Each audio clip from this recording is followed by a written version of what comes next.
syarat baru pilkada hasil putusan MK. Balik DPR menyebut hanya partai yang tidak punya kursi di DPRD yang bisa mendaftarkan calon kepala daerah. Dalam rapat panja RUU Pilkada, Balik menyepakati dua opsi pencalonan kepala daerah. Termuat dalam daftar inventaris masalah atau DIM, usulan Balik, partai atau gabungan partai politik dapat mendaftarkan calon jika memenuhi ambang batas 20% kursi DPRD atau 25% perolehan suara di Pileg. Balik juga mengakomodasi syarat baru hasil putusan MK, namun menekankan hanya partai atau gabungan partai yang tidak punya kursi di DPR yang bisa mencalonkan atau mendaftarkan calon. Ada usulan baru berkaitan dengan perubahan pasal 40. Partai politik atau gabungan partai politik yang memiliki kursi di DPRD dapat mendaftarkan calon jika telah memenuhi persyaratan perolehan paling sedikit 20% dari jumlah kursi DPRD atau 25% dari akumulasi perolehan suara sah. Ayat 2. Partai politik atau gabungan partai politik yang tidak memiliki kursi di DPRD provinsi dapat mendaftarkan calon gubernur dan calon wakil gubernur dengan ketentuan titik 2. Perdebatan terjadi saat Wakil Ketua Balik DPR Ahmad Baidowi meminta rapat menyetujui batas usia pencalonan cagup 30 tahun terhitung sejak dilantik. Anggota Balik fraksi PDIP Putra Nababan memprotes pimpinan rapat dan mempertanyakan siapa yang sudah setuju dan apa yang disetujui terkait syarat batas usia.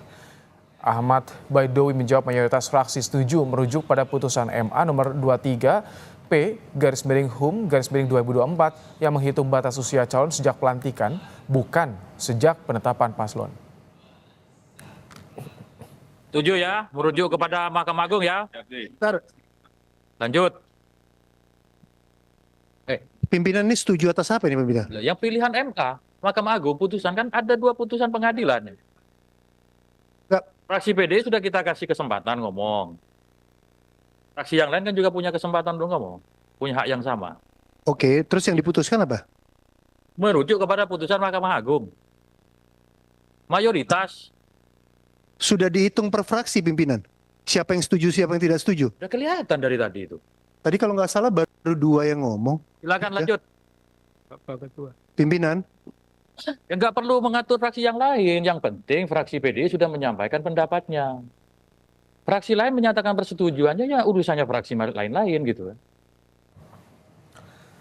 Gerindra setuju revisi RUU Pilkada yang disepakati di Badan Legislatif DPR hari ini untuk dibawa ke rapat paripurna DPR besok. Gerindra menyebut kesepakatan untuk mengikuti putusan MA terkait syarat usia calon kepala daerah hingga mengembalikan ambang batas parpol yang bisa mengusung calon kepala daerah adalah putusan yang demokratis.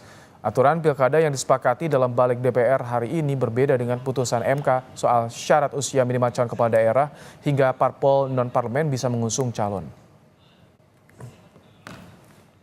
Hak konstitusi rakyat yang dibebankan di pundak kita untuk menyusun undang-undang sebagaimana diatur di pasal 20 Undang-Undang Dasar 1945 dari pembegalan yang dilakukan oleh pihak lain. Pihak lain tersebut sesungguhnya tidak memiliki hak untuk menyusun undang-undang, merestorasi kerusakan yang timbul akibat kegaduhan politik beberapa hari ini akibat adanya penyamarataan membabi buta antara partai peraih kursi dengan partai yang tidak meraih kursi di DPRD. Untuk itu Partai Gerindra menyatakan setuju ya, undang-undang ini, rancangan undang-undang ini disahkan menjadi undang-undang dan dibahas di paripurna.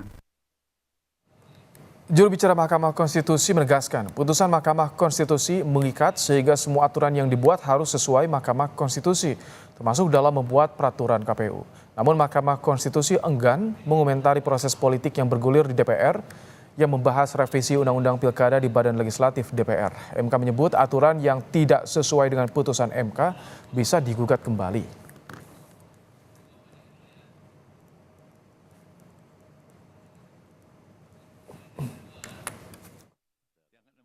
Hukum berupa undang-undang yang diproduksi oleh pembentuk undang-undang itu sesuai atau tidak dengan putusan Mahkamah Konstitusi itu soal nanti potensi-potensi untuk diuji kembali ke Mahkamah Konstitusi itu menjadi mungkin kalau memang seperti itu. Itu kalau kita bicara soal MK sudah selesai menyelesaikan sengketa soal norma gitu ya. Kemudian bagaimana putusan MK dilaksanakan, karena putusan MK itu final and binding, mestinya semua produk hukum itu tunduk pada putusan Mahkamah Konstitusi. Anggota Balik DPR fraksi PDIP TB Hasanuddin menyebut akan menyiapkan nota penolakan jika pembahasan revisi Undang-Undang Pilkada berlanjut ke tahap rapat paripurna. Ya, kami akan membuat nota khusus begitu ya, penolakan. Tapi andekan ini disahkan. Ya, kami sesuai dengan prosedur saja bahwa kita harus taat aja kepada Mahkamah Konstitusi. Ya, Mahkamah Konstitusi itu final, ya harus diikuti lah, selesai. Ya, oke, terima kasih ya. Sehari setelah MK mengeluarkan putusan progresif soal syarat pencalonan kepala daerah, Panja RUU Pilkada Balik DPR mengebut pembahasan revisi RUU Pilkada. Soal syarat batas usia calon gubernur 30 tahun, Balik justru menyepakati rujukan sejak dilantik sesuai putusan Mahkamah Agung yang telah dimentahkan MK. Sementara soal ambang batas pencalonan hasil putusan MK, Balik menyepakati hanya partai atau gabungan partai yang tidak punya kursi di DPRD yang bisa mendaftarkan calon. Sudah ada pakar hukum tata negara dan juga dosen FHTN Universitas Andalas, Ferry Amsari, dan juga anggota DPR fraksi P3, Syaifullah Tamliha. Selamat petang, Bang Ferry. Pak Syaifullah. Selamat petang. Kita akan tunggu juga nanti bergabungnya Pak Syaifullah Tamliha. Bang Ferry, dengan proses yang terjadi di PR saat ini, apakah ini ada indikasi melawan putusan MK? Ya, saya pikir terang benerang ya perlawanannya, jelas sekali. Misalnya di dalam putusan 60 dijelaskan siapa saja yang berhak mengajukan calon kepala daerah. Ditentukan eksplisit di dalam putusan MK, bahkan di dalam amarnya menyebutkan apa saja detail syarat tersebut. Tidak disebutkan pembatasan partai non-seat dan partai seat di DPRD. Yang disebutkan itu adalah partai atau gabungan partai politik yang memiliki suara sah. Jadi ambang batasnya tidak lagi soal jumlah kursi yang diperoleh di DPRD, juga diubahnya ambang batas soal perolehan suara sah dari 25% menjadi sesuai ketentuan jumlah penduduk. Nah, untuk wilayah yang paling heboh, misalnya Jakarta, diperkirakan jumlah penduduknya 6 juta hingga 12 juta, maka ketentuan yang bisa mengajukan calon adalah yang memperoleh suara sah 7,5%. Artinya, hampir seluruh partai yang ada di DPRD, begitu ya, bisa mengajukan calonnya sendiri, dan partai-partai non-seat di luar yang berhasil duduk di DPRD bisa berkoalisi dengan partai tertentu agar terpenuhinya syarat 7,5%. Dengan RUU saat ini? Itu sebabnya RUU saat ini mengubah kembali konsep ini menjadi adanya ambang batas 20% kursi dan 25% suara sah DPRD, wilayah pemilu legislatifnya. Yang diperbolehkan di luar itu, yang 7,5% untuk wilayah DKI Jakarta, itu adalah partai non-seat. Nah, ini tafsirnya dari mana? Dari mana asalnya itu? Karena tidak disebutkan di dalam putusan MK. MK sangat clear soal memberi. Ini kalau disahkan RUU Pilkada ini bagaimana? Artinya ada pengabaian pada putusan MK? Ya, jelas. Jadi begini ya, konsepnya itu adalah pemerintah dan DPR buat undang-undang, kalau kepentingan politiknya terlalu besar sehingga melupakan garis-garis konstitusi, maka undang-undang itu diperbaiki oleh Mahkamah Konstitusi melalui putusannya. Itu konsepnya. Tidak sebaliknya, putusan MK diperbaiki melalui revisi undang-undang. Itu konsep dari mana? Negara manapun tidak pakai. Ini pasti negara yang tidak berperadaban hukum yang memakainya. Jadi menurut saya ini sudah tidak sekedar mengabaikan nilai-nilai hukum, ini sudah menentang konstitusi. Oke, ini saya ingin juga tanya, kalau soal pembahasan rancangan undang-undang yang sebelumnya undang-undangnya sudah ada putusan Mahkamah Konstitusi, kini ada perubahan melalui revisi undang-undang, ini baru pertama kali terjadi di Indonesia? Ini baru pertama kali secara terbuka ya, putusan MK itu berbeda ya, sama sekali ya. Dulu memang ada upaya-upaya menentang putusan MK, tetapi dengan berbagai bahasa yang sedemikian rupa, dan itu bisa diperdebatkan. Kalau ini betul-betul terbuka perlawanannya, berbeda sama sekali, dan kita ketahui ini muatan politisnya jauh lebih besar, dan kita tahu landscape politik sedang terjadi perbedaan-perbedaan cara pandang. Dan kita melihat bahwa MK itu sudah memperbaiki kerusakan demokrasi konstitusional yang dilakukan oleh teman-teman partai politik dengan kemudian mengeluarkan putusan 60 dan 70. Baik, Bang Ferry, kita juga sudah bergabung bersama dengan Pak Syaifullah Tamliha, anggota DPR, fraksi P3. Selamat petang Pak Syaiful. Ya, selamat petang, Assalamualaikum. Baik, Waalaikumsalam. Jadi saya ingin tahu logika dari fraksi P3 yang memberikan pandangan soal RUU Pilkada. Padahal kemarin ada putusan MK.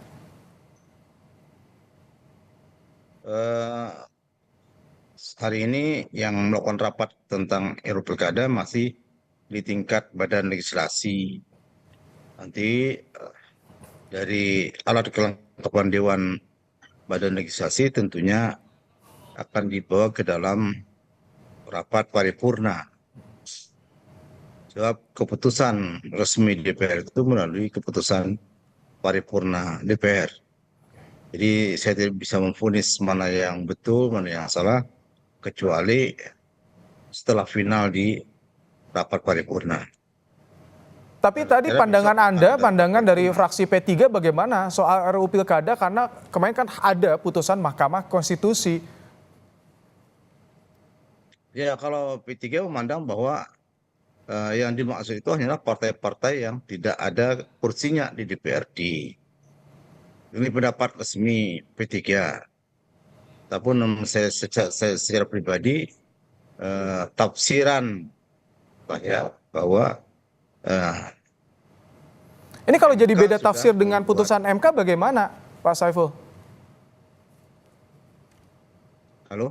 Halo, ini kalau jadi beda tafsir, banyak dianggap seperti tadi Bang Ferry beda tafsir dengan putusan MK, bagaimana P3 melihat ini? Ya, ini harus diselesaikan dengan sebaik-baiknya. Sebab kalau beda tafsir antara MK dengan DPR, nanti berujung jika terjadi sengketa pilkada di Mahkamah Konstitusi, maka mudah sekali Mahkamah Konstitusi memvonis untuk menggugurkan calon-calon yang bertentangan dengan keputusan Mahkamah Konstitusi. Oke. Maksud Anda diselesaikan dengan sebaik-baiknya itu dalam upayanya seperti apa diselesaikan? Apakah ditinjau kembali RUU Pilkada isi 2 poin yang tadi di putusan MK atau bagaimana? Menurut saya keputusan MK kan final dan mengikat. Tidak ada yang bisa merubah keputusan itu. Itulah konstitusi negara, suka atau tidak suka. Jadi kalau MK memutuskan seperti itu, ya tafsirannya hanya MK yang bisa menafsirkan sendiri. Dan kita sebagai pembuat undang-undang tentu harus mengikuti apapun keputusan Mahkamah Konstitusi. Artinya kan jaring-jaring demokrasi itu kan sudah dibangun. Presiden dan DPR adalah pembuat undang-undang, tapi rakyat kan bisa meminta pendapat Mahkamah Konstitusi kalau mereka menganggap bahwa itu tidak sesuai dengan nilai-nilai demokrasi. Nah, gugatan itu kan sudah di Mahkamah Konstitusi. Karena gugatan itu sudah di Mahkamah Konstitusi, kemudian Mahkamah Konstitusi itu sudah memutuskan. Di dalam Undang-Undang Dasar ini kan saat ini berproses di balik DPR ya, Pak Saifullah. Kalau misalkan nanti hasilnya bertentangan dengan putusan Mahkamah Konstitusi bagaimana? Karena tadi persepsi Bang Ferry juga ini ya, ada politisnya juga. Kalau bagaimananya itu berbahaya kalau DPR berbeda dengan keputusan MK. Sebab nanti kan sering sengketa pilkada, misalnya ada yang menang dan yang kalah. Yang kalah menggugat yang menang. Jadi menurut Anda Nah, RUU Pilkada ini sudah sejalan atau sudah mengakomodir putusan Mahkamah Konstitusi? Lah ini kan kita belum terima konsepnya dari Badan Legislasi. Baru omongan-omongan di media kan. Ya, sudah muncul salinannya, sudah muncul juga bagaimana ada 2 poin yang dibahas tadi soal ambang batas dan juga calon usia pilkada. Ya nanti kan dibawa ke paripurna. Apakah paripurna menyetujui atau tidak? Itu kan baru Badan Legislasi, belum final. Finalnya di rapat paripurna. Nanti pendapat fraksi-fraksi. Nah fraksi-fraksi sekarang sedang memberikan pendapat-pendapat. Begitu kan? Baik, artinya ditunggu esok paripurna, tapi tadi pandangannya harus segera diselesaikan dengan sebaik-baiknya, Bang Ferry. Dengan tadi ada kata diselesaikan dengan sebaik-baiknya agar tidak disengketa pilkada ini yang menjadi ujungnya juga. Bagaimana Anda melihat soal ini, Bang Ferry? Ya. Pertama, teman-teman di DPR, partai politik ini tidak konsisten. Di putusan 90 diubah juga itu aturan main, tetapi tidak ada revisi undang-undang pemilu, terutama soal syarat mencalonkan menjadi calon presiden dan calon wakil presiden. Nah sekarang ketika putusan 60 dan 70 ini diubah, direvisi undang-undang. Jadi penjelasannya sederhana, kepentingan politiknya berbeda dengan kepentingan politik di putusan MK. Ini kalau disahkan RUU-nya bagaimana ketika putusan MK final and binding, nanti siapa yang harus menjadi rujukan KPUD nanti, KPU? Dalam hukum itu sudah jelas putusan MK itu final and binding. Berlaku erga omnes, semua harus taat putusan MK. Suka, tidak suka, senang, tidak senang, harus taat. Termasuk DPR dan pemerintah. Artinya revisi undang-undang ini adalah upaya menentang putusan MK yang final and binding menurut Undang-Undang Dasar pasal 24C dan pasal 10 Undang-Undang MK yang dibuat oleh DPR sendiri. Kalau ini diabaikan, tentu ada pendekatan hukum. Dalam pendekatan hukum, apa yang melanggar putusan peradilan seperti Mahkamah Konstitusi disebut tindakan DPR dan pemerintah ini batal demi hukum, alias dianggap tidak pernah ada. Kalau dipakai nanti ketika pilkada, artinya bisa digugat saat sengketa pilkada? Bisa dibawa ke MK seperti yang disampaikan Pak Saifuddin tadi. Tetapi kan kita tahu, kalau MK-nya menentang arus politik, sebentar lagi hakim-hakim MK-nya bakal dicopot satu persatu itu menjelang sengketa itu terjadi. Apalagi MK kan sudah diancam juga dengan revisi undang-undang. Jadi ini satu paket besar ya, merusak konstitusi kita. Baik, itu ada kekhawatiran yang Anda ingin suarakan ya soal ini. Ya, semoga tidak ada untuk MK. Saat ini vulgar, ya, telanjang, tidak senonoh, mempermalukan diri sendiri dan merusak konstitusi kita. Kami tangkap. Jadi apa yang Baik, kami tangkap Bang Ferry untuk pandangan Anda. Terima kasih Ferry Amsari, dosen FHTN Universitas Andalas dan juga anggota DPR fraksi P3 Pak Syaifullah Tamliha telah bergabung bersama kami dalam program Kompas Petang sore hari ini.